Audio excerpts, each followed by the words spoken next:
your stick is a tad warped. If you sight down the end of the stick, do you see how it goes this way?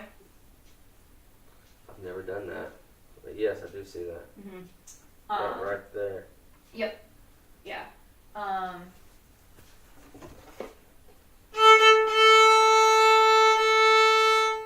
Yeah, you're gonna want to get another bow. Sometimes if it's just a little warped, it's not a problem. What the warp is going to require you to do is manipulate how you use the bow. It's going to train you to compensate for the warp.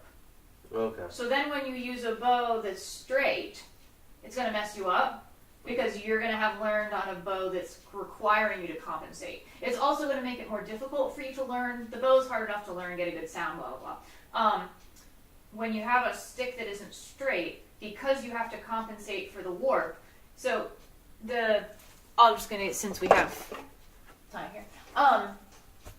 So we're teaching you to hold the bow, right? Yeah. And I don't think we've just done this position, right? Yeah, we have okay, so there's 2 more positions I'm going to teach you, and each of them corresponds to where you play in the bow. So there's a weight shift. So here the weight's in the pinky, here the weight's in all of the fingers, and here the weight is in the index. So when you're at your frog, especially over in the G string, the weight is all in the pinky. So it's like this position here, because gravity's pulling the tip. When you're at the tip of your bow, it's like when you're over here. The weight is in the index, and in fact, we add weight to the index, and these guys really aren't doing a whole lot. In the middle of the bow, it's like when your hand is straight up, all the fingers are contributing. Okay? So, when I bow like this, it looks pretty simple. All I do is hold the bow and draw it across the string, right? But in actuality, what's happening is this weight shift. So weight starts here in the pinky, goes to all the fingers, transfers to the index, and then it goes back again. So you have this weight shift that occurs in the hand every time you draw a bow that you don't really see, but you feel.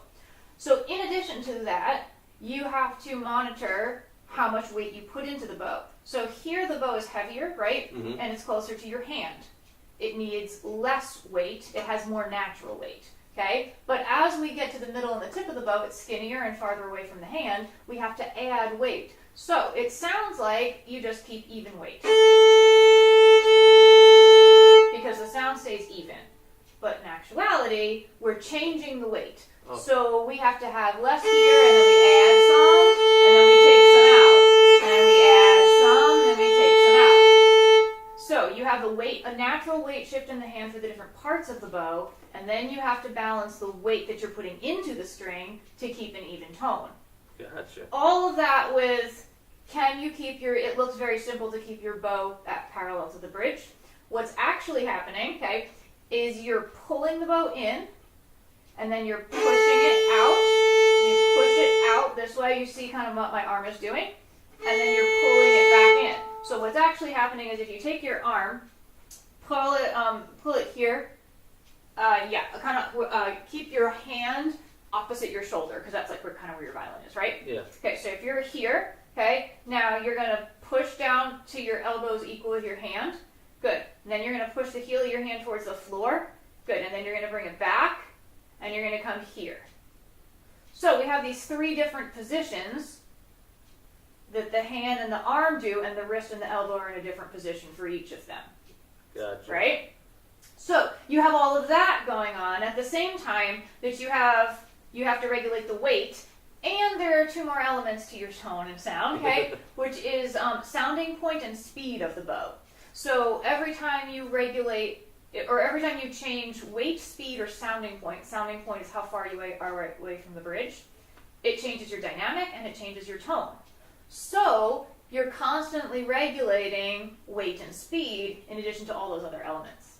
So this long explanation is to show you that yes, that if you had a regular bow, you would still have to regulate all of those elements together to create a nice even tone that looks really simple to produce, which is not. But if you have a warped bow, you're also then contending all of those factors have to be filtered through the fact that your bow isn't straight. And the stick is causing then added complications to an already complicated process. Gotcha. So that's the long explanation of why a warped bow is not going to work for you. But